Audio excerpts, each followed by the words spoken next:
Salam sejahtera Malaysia. Selamat petang tuan-tuan dan puan-puan. Ada perang sunyi. Ada perang sunyi dalam GRS. Tim Haji G melawan tim pengganti. Wah, ini perang sunyi nih.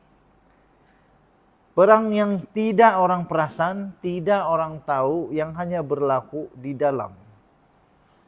Yang hanya berlaku di dalam parti. Jadi orang tidak berapa perasan, orang tidak tahu, orang tidak peduli.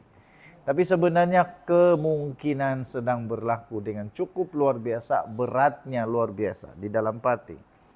Selepas angkat sumpah, perang diam akan bermula. Ada 3 kelompok. Ada 3 kelompok. Yang pertama, tim setia Haji G. Tim setia Haji G ini mereka lebih fokus kepada stability. Mahu kerajaan tahan lama. Nomor 2, tim nomor 2 atau kelompok nomor 2. Tim ini suka. Ya, tim ini adalah tim yang sudah mula ukur langsir. Sudah mula ukur langsir. Aduh, belum apa-apa sudah mulai tukar ukur langsir. Mereka tunggu masa. Ini, tapi sebelum itu saya ingin kongsikan manfaat bagi kawan-kawan yang memerlukan. Ini daripada For Life Research, satu syarikat saintis, produk saintis, nama dia Transfer Factor. Ini bukan ubat. Bagi Anda yang ingin berikhtiar, yang sedang berikhtiar untuk kencing manis, darah tinggi, buasir, kolesterol, buah pinggang, mata, telinga, hati, paru-paru, kanser, sakit laki, sakit perempuan, apa sajalah. Pendek cerita, apa saja penyakit di dunia ini memerlukan imun badan yang kuat. Ini bukan ubat, ini transfer factor. Nama saintis dia transfer factor. Boleh meningkatkan imun badan sehingga 437% kekuatan imun badan. Okey, ada hologram halal diterima oleh KKM. Don't worry, diterima oleh Kementerian Kesihatan Malaysia. Diterima, sudah termasuk di dalam list yang diterima. Ada nombor telefon ini, anda hubungi melalui WhatsApp. Jangan telefon, kasih WhatsApp, dia jawab. Kalau kamu telefon, dia tidak sambut. Sebab orang telefon ni kadang-kadang banyak scammer. Tanya ini, tanya itu, yang tidak kena mengena dengan transfer factor. Jadi dia hanya jawab WhatsApp. Ini nombor telefon dia, transfer factor. Okey. Sentiasa tunggu masa, sentiasa pok-pok silap. Tunggu silap. Tunggu kelemahan muncul, memang diorang terus muncul. Jadi yang ketiga, ada satu lagi tim ketiga, tim opportunis. Mereka ini tengok angin. Kalau GRS goyang, mereka lari. Kalau kuat, mereka datang. Pertempuran ini tidak nampak dengan mata, tetapi pengaruhnya sangat-sangat besar. Di Sabah, perang dalaman lebih bahaya daripada serangan luar. Jadi kita lihat nanti topeng-topeng sebenar ahli-ahli politik orang Sabah ni. Nanti kita akan nampak dorang punya topeng sebenar. Siapa dorang sebenarnya? Alih-alih nanti kita tengok, rupanya si Anu ini begini. Rupanya si Anu ini begini. Ini biasa terjadi sekarang. Biasa terjadi sekarang. Jadi jangan pula terkejut kalau tiba-tiba ada berlaku begitu. Okey? Tinggalkan komen anda, apa pendapat anda. Kita jumpa lagi. Bye-bye. Salam sejahtera Malaysia. YB bebas kini menjadi raja. Bagaimana Kingmaker boleh menjadi pengawal kepada GRS pada ketika ini? Inilah yang berlaku sekarang di dalam politik negeri Sabah. YB bebas, ada kuasa yang cukup besar kerana majoriti kecil. Bila majoriti kecil, diorang ini ada kuasa besar. Mereka boleh bersuara dengan luar biasa lantangnya. Majoriti kecil ini membuka pintu untuk satu fenomena. fenomena YB bebas. YB bebas menjadi lebih berkuasa daripada Presiden Parti. Kau marah-marah diorang, diorang tarik diri habis. Sebab diorang ini tidak terikat dengan mana-mana parti. Jadi diorang tidak ada yang bilang lompat parti. Tidak ada yang bilang akta lompat parti. Diorang berajuk saja habis. Jadi kuasa diorang cukup kuat. YB bebas ini boleh menjadi lebih berkuasa daripada Presiden Parti. Kenapa? Setiap undi mereka menentukan. Setiap undi mereka ini menentukan hidup atau mati kerajaan yang ada. Nomor satu. Kedua, kenapa? Mereka boleh demand lebih. Portfolio kah? Projek kah? Kuasa kah? Mereka boleh demand lebih. Sebab mereka tidak terikat dengan mana-mana kuasa. Yang penting bagi dorang dijaga, dorang bagi sokongan. Kerajaan, nomor 3. Kerajaan terpaksa jaga hati mereka ini setiap masa. Setiap masa mesti selalu kena belai-belai. Realitinya, kadang-kadang ketua menteri hanya di atas kertas. Kingmaker sebenar duduk di kerusi bebas. Tahniah diucapkan kepada calon-calon bebas yang sudah menang. Dan harap-harap Haji Ji, Datuk Seri Panglima Haji Ji Nur ada kebijaksanaan untuk handle mereka semua ini. Terutamanya dalam keadaan yang cukup sensitif sekarang ini, dengan keadaan yang sangat tidak stabil. Harap-harap dia ada kebijaksanaan untuk mengatur, menyusun. Ini kemahiran susun-susun sekarang ini yang penting. Bukan lagi kemahiran campaign sekarang, tapi kemahiran susun-susun. Siapa yang pandai susun, dia ada kelebihan. Siapa yang kurang pandai menyusun, memang dia dalam keadaan yang bahaya. Oke, kita jumpa lagi. Bye-bye. Salam sejahtera tuan-tuan dan puan-puan yang dihormati sekalian. Selamat petang. Kita ada ulasan. Ada berita yang sangat hebat untuk saya kongsikan. Pertama, kerajaan nyawa-nyawa ikan. Ini kerajaan sekarang, kerajaan nyawa-nyawa ikan. Apa jadi bila JRS menang majoriti tipis? Pertama, ia jadi kerajaan nyawa-nyawa ikan. Kerajaan nyawa-nyawa ikan. Kerajaan dengan majoriti tipis bukan kerajaan biasa. Ini kerajaan yang hidup pada 1% bateri. Modulated sudah itu bateri. 1% punya bateri. Hati sentiasa berdebar-debar. Setiap kali dewan bersidang memang berdebar-debar.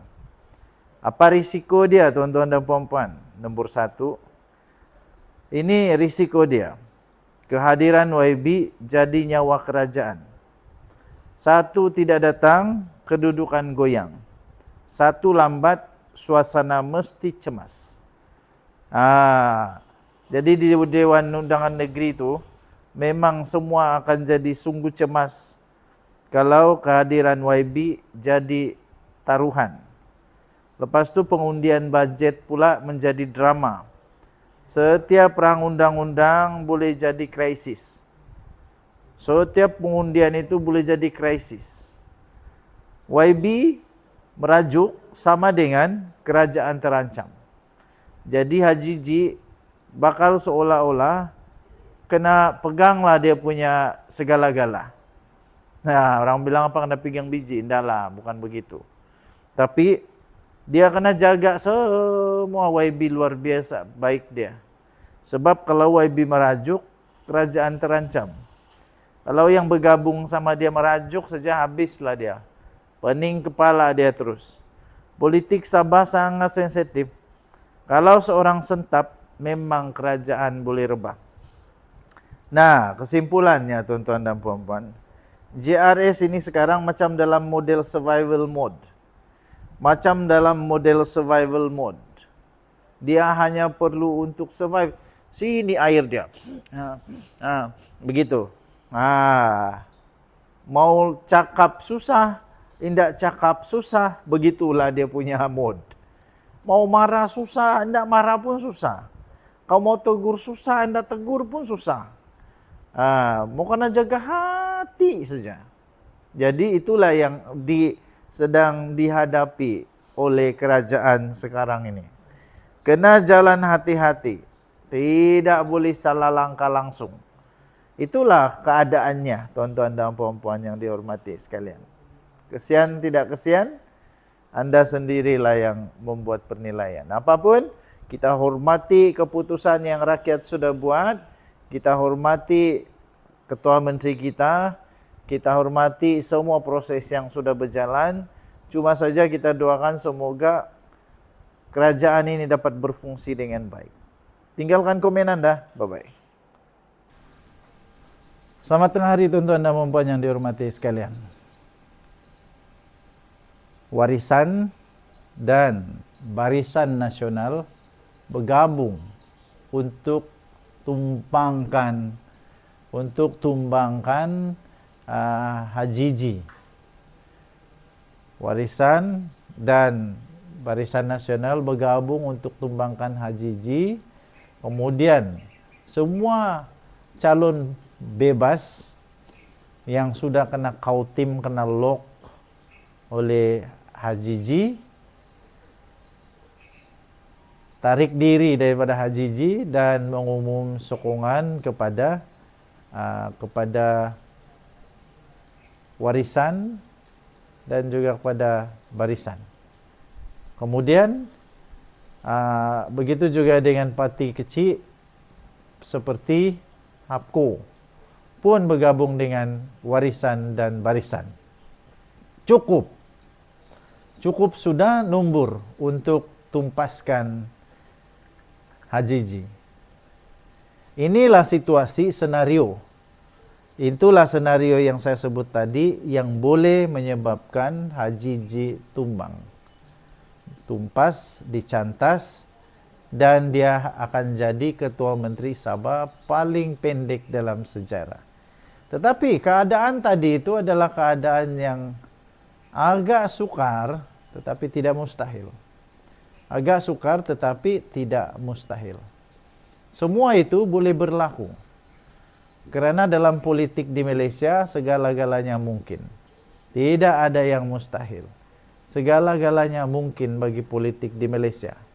Sedangkan Mahathir dengan Anwar pun boleh berkawan. Yang sekarang Mahathir dengan Hadi Awang pun boleh jadi geng. Yang selama ini dianggap mustahil. Sedangkan dulu Barisan Nasional dan Pakatan Harapan tidak mungkin boleh berkawan. Tapi sekarang menjadi kerajaan persekutuan bersama-sama. Kalau dulu Mahathir dan Hadi Awang dianggap sebagai satu benda yang mustahil. Lebih mudah untuk mencipta bulan daripada melihat Mahathir berkawan dengan Hadi Awang. Tapi apa yang berlaku sekarang? Jadi segala-galanya tiada yang mustahil, segalanya yang mungkin. Okey, jadi adakah warisan akan bergabung dengan Barisan Nasional, bergabung pula dengan parti-parti kecil yang lain termasuk bebas untuk menumbangkan, untuk memastikan Hajiji letak jawatan sebagai Ketua Menteri Sabah. Kita tidak tahu, kita tunggu saja perkembangan yang seterusnya. Dan Nadi, Suara Rakyat bergema di channel ini. Kita jumpa lagi. Selamat pagi Malaysia. Bye-bye.